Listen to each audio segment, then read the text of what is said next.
Olha só que tema interessante hoje. Direito registral e notarial é importante? Demais, né? É o nosso dia a dia também. Não tem jeito, não dá para fugir disso para as transações imobiliárias. Então é importante você saber ter uma noção muito específica para que você possa atuar com qualidade, tá bom? Olha só, professor, qual que é o conceito de direito notarial? O direito notarial, ele é um ramo do direito público que tem o objetivo de dar segurança jurídica às transações, aos negócios jurídicos.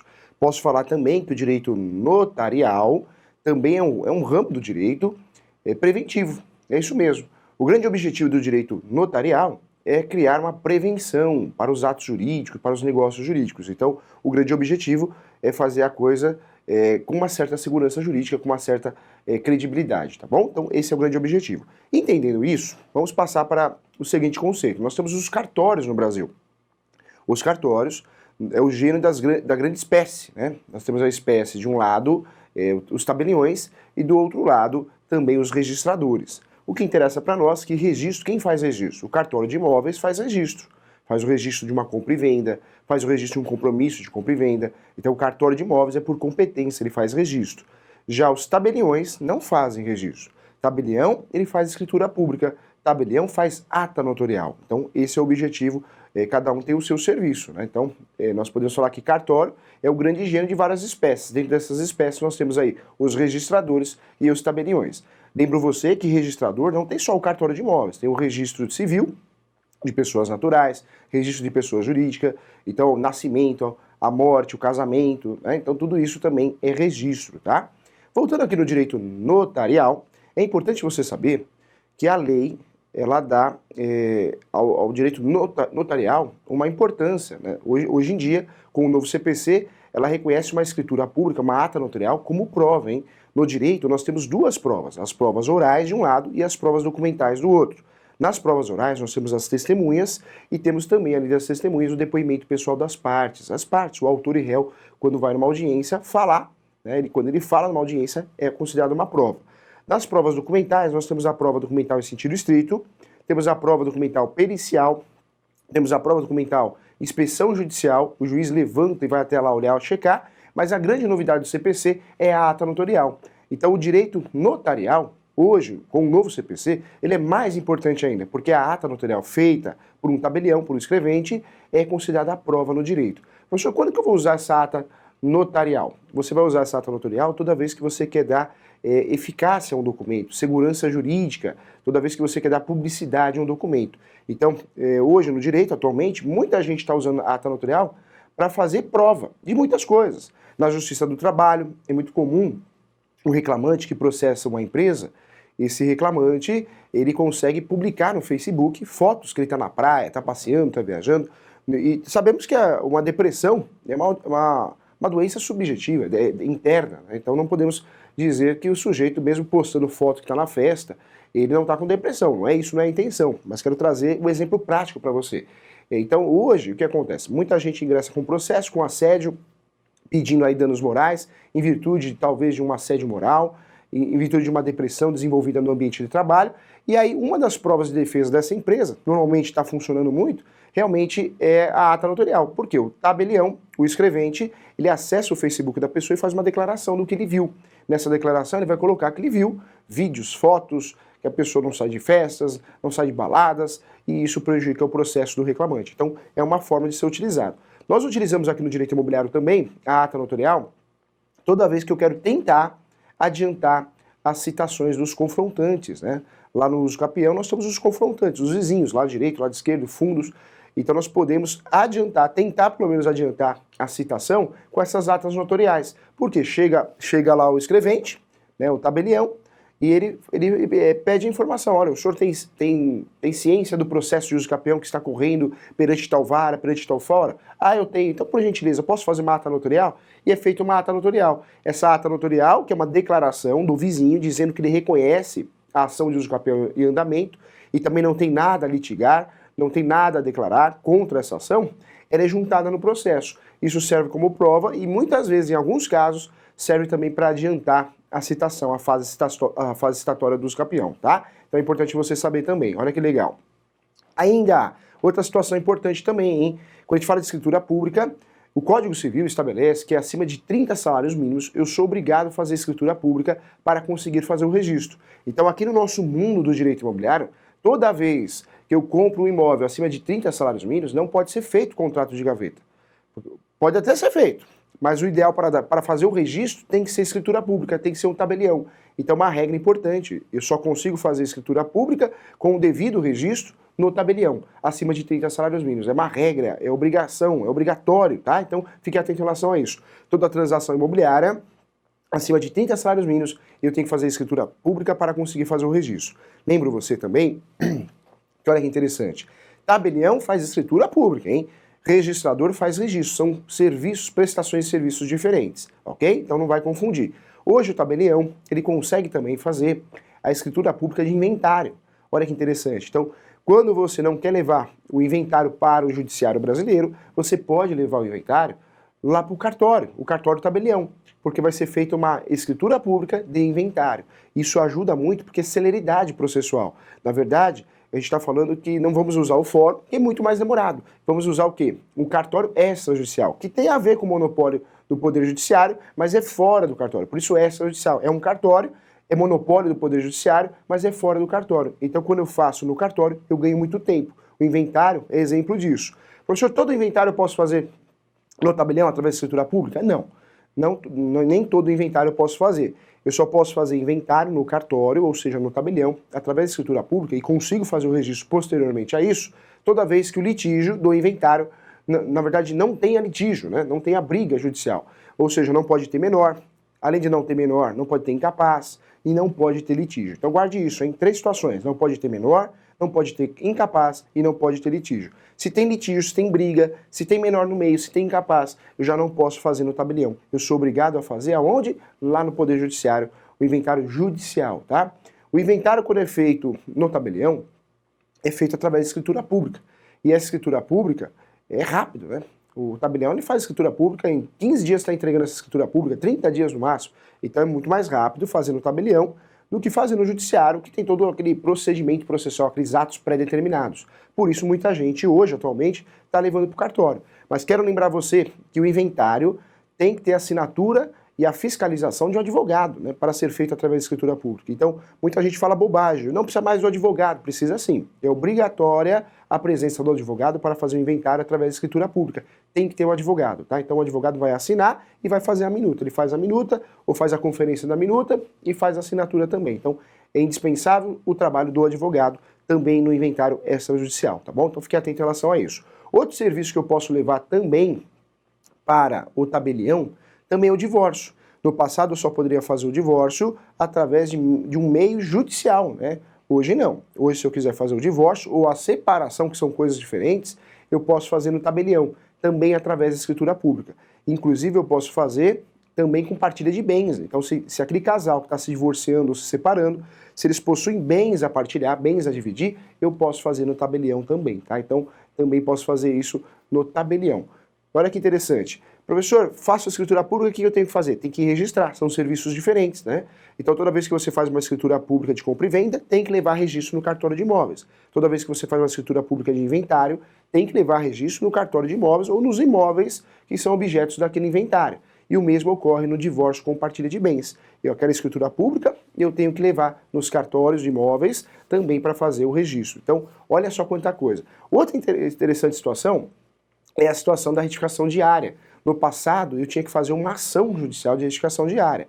Hoje, se a situação não tem litígio, não tem menor, não tem incapaz, eu também posso fazer uma retificação diária através da escritura pública. Fique atento, hein? O serviço notarial é muito interessante, você ganha tempo, o custo, muita gente fala, o custo é alto, depende da situação, né?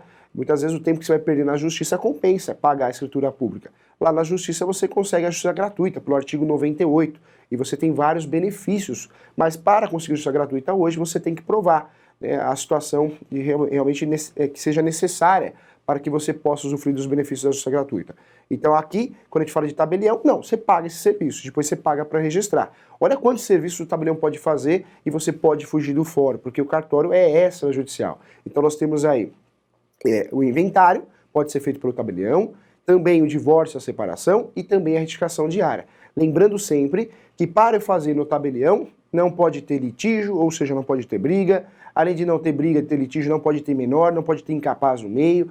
E outra coisa, tem que ter assinatura, é importante ter a assinatura do advogado, salvo exceção do contrato de compra e venda, do compromisso de compra e venda, feito de forma pública, que aí não precisa da assinatura do advogado. Mas o inventário, a ação de retificação, também, não só a retificação, mas também a parte de divórcio e separação, precisa da assinatura obrigatória do advogado, tá bom? Olha que interessante. Nós temos hoje também com o novo CPC o uso capião extrajudicial administrativo.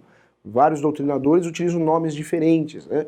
Fato é que o uso capião administrativo e extrajudicial, você que nos assiste, eu sei que muita gente assiste de outros estados também, precisa tomar muito cuidado, porque o uso capião, a ideia foi boa, mas ele está mal regulamentado. Então, dependendo de estado para estado, você não está conseguindo fazer a prestação de serviço, usufruir dessa prestação de serviço. Porque esse uso capião segue a ideia dos outros serviços do tabelião. Não pode ter litígio, não pode ter menor. Então, esse uso capião foi mal regulamentado, tem muito cartório que não está fazendo esse tipo de serviço, mas também não deixa de ser uma escritura pública que vai ser levada a registro. Então, o serviço também ele é híbrido, né? Uma escritura pública que vai aparecer no meio para que seja feita aí o registro no devido cartório de imóveis, tá bom? Então, olha que interessante. Voltando aqui no cartório, vamos acabar com essa dúvida aqui. Professor, como que eu faço para trabalhar num cartório? Eu preciso passar no concurso público? Não, não precisa passar no concurso público. Quem trabalha no cartório, na verdade, foi contratado pelo oficial do cartório. E o oficial do cartório, nós temos aí o registrador e o tabelião. Quem passa no concurso público, a única pessoa que passa no concurso público dentro do cartório, é realmente o proprietário do cartório, como se fosse proprietário. Está errado falar proprietário porque não é dono, né? Na verdade, recebe a delegação do Tribunal de Justiça. O cartório é um serviço vinculado ao Tribunal de Justiça, vinculado ao Poder Judiciário. Quem trabalha no cartório está prestando um serviço público.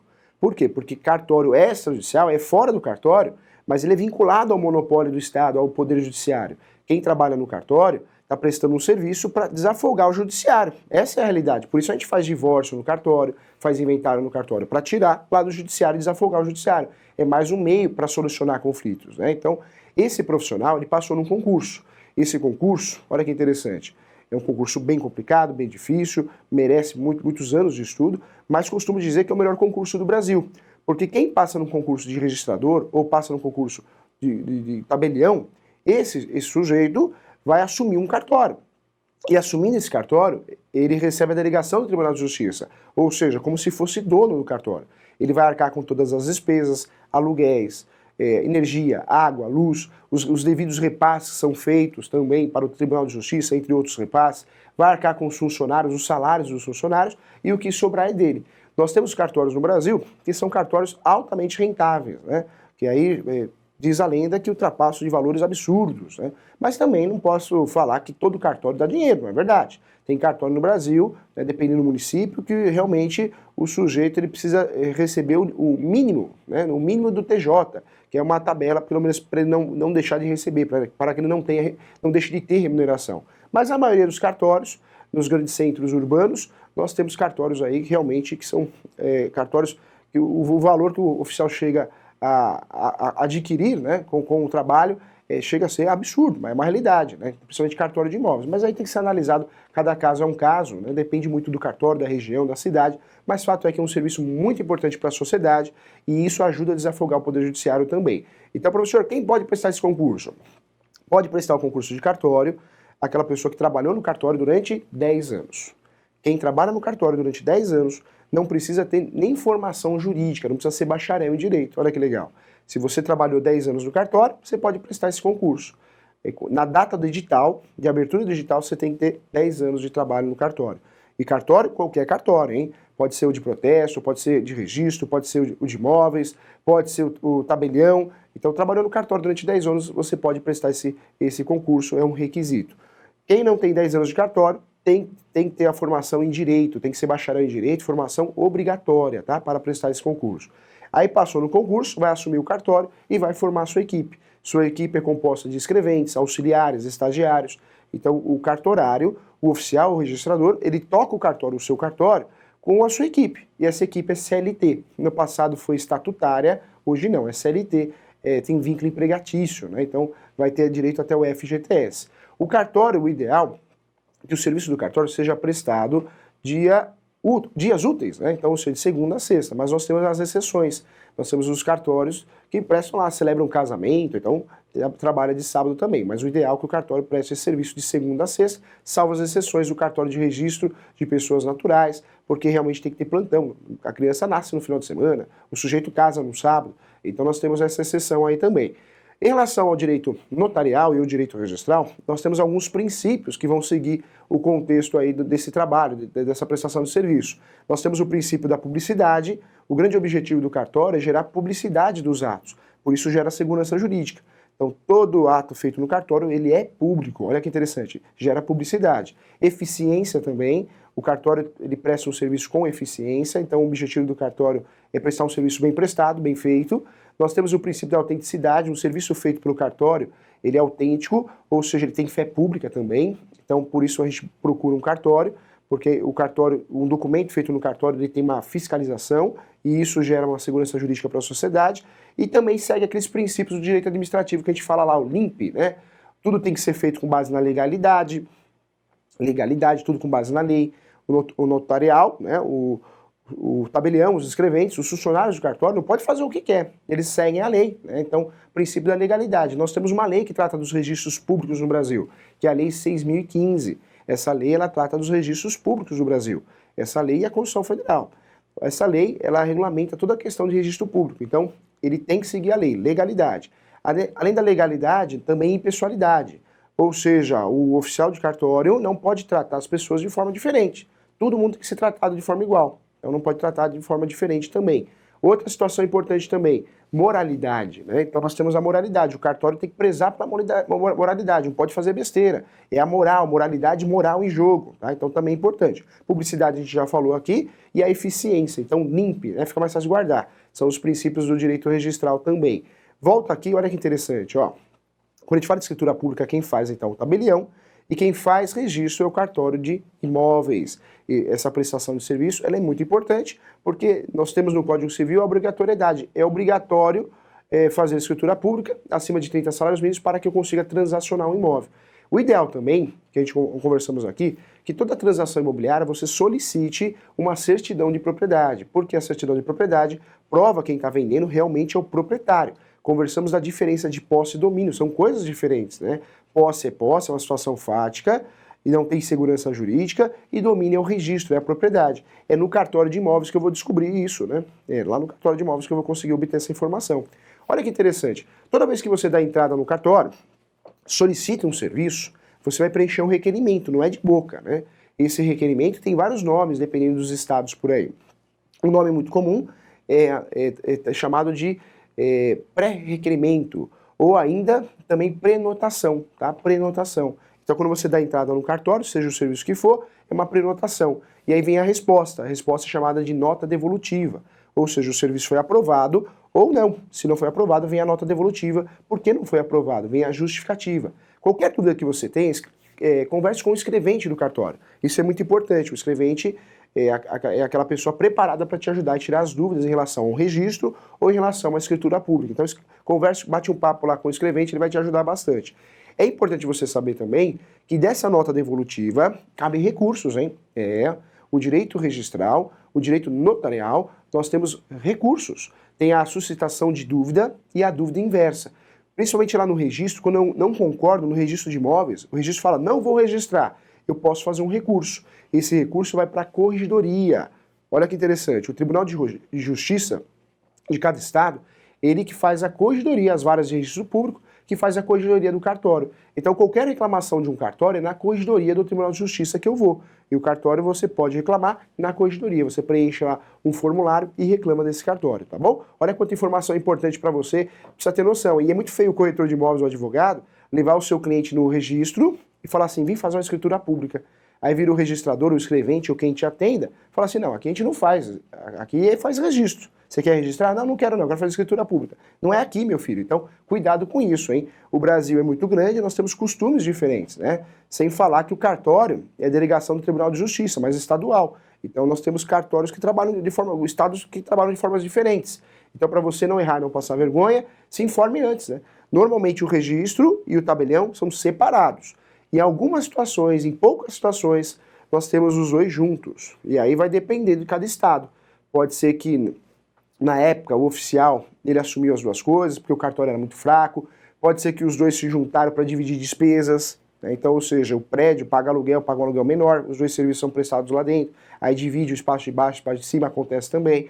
Mas, normalmente, nas grandes metrópoles, o serviço é separado. Então, não confunda, hein? Registro é registrar o imóvel.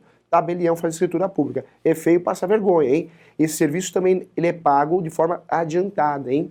Então não tem esse negócio de passar cartão de crédito, não. Débito, não tem, hein? Quando você vai num cartório, leva dinheiro, porque o pagamento é feito em dinheiro ou cheque, tá bom? Sempre de forma adiantada. Não tem esse negócio aí de pagar lá na frente o cartão de crédito. É assim que funciona o cartório de imóveis, fechado? E também o tabelião. Olha só, chegou as perguntas, tem pergunta boa aqui. Vamos lá então, hein?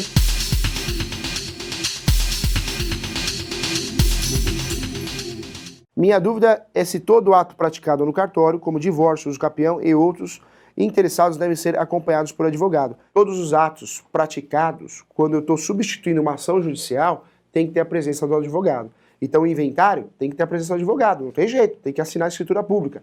Além do inventário, também o divórcio, a separação, a retificação diária e inclusive o uso capião.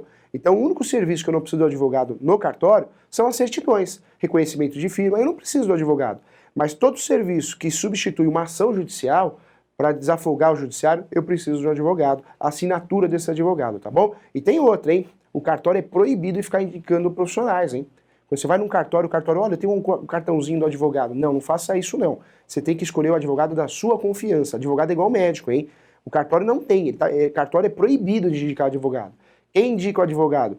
É o particular, o próprio cliente ele vai atrás do advogado. Ele não tem que usar o advogado do cartório. Porque pensa comigo, você pega uma indicação do cartório, é claro que ele vai assinar e nem vai conferir, porque ele é indicado pelo tabelião, né? Pelo escrevente. Não pode. O cartório de imóveis e o tabelião não pode indicar o advogado. Você tem que contratar um advogado da sua confiança. Se um tabelião, se um escrevente dá um cartãozinho, olha, tem um advogado para assinar a escritura pública, ele cobra um valor bem abaixo do mercado, não confie. Inclusive procure outro cartório também, tá bom? Porque não funciona assim e existe uma proibição legal, porque não pode, né? São serviços diferentes. O advogado está lá para proteger o quê? O cliente dele, em relação à escritura pública. Se ela foi bem feita, se ela foi mal feita, para ver se ela está dentro da lei 6.015. Como que eu vou usar um advogado do tabelião? Não posso, tá? Esse advogado do tabelião não pode prestar esse tipo de serviço. Tá errado, hein? Fechado? Quero desejar a você bom feriado. Sucesso para a saúde. Desculpa a voz do professor aqui, que ele deu aula no domingo para o B. E estamos juntos aí para continuar o nosso programa. Só temas interessantes que você escolheu, tá bom? Sucesso para a saúde. Tchau, fui!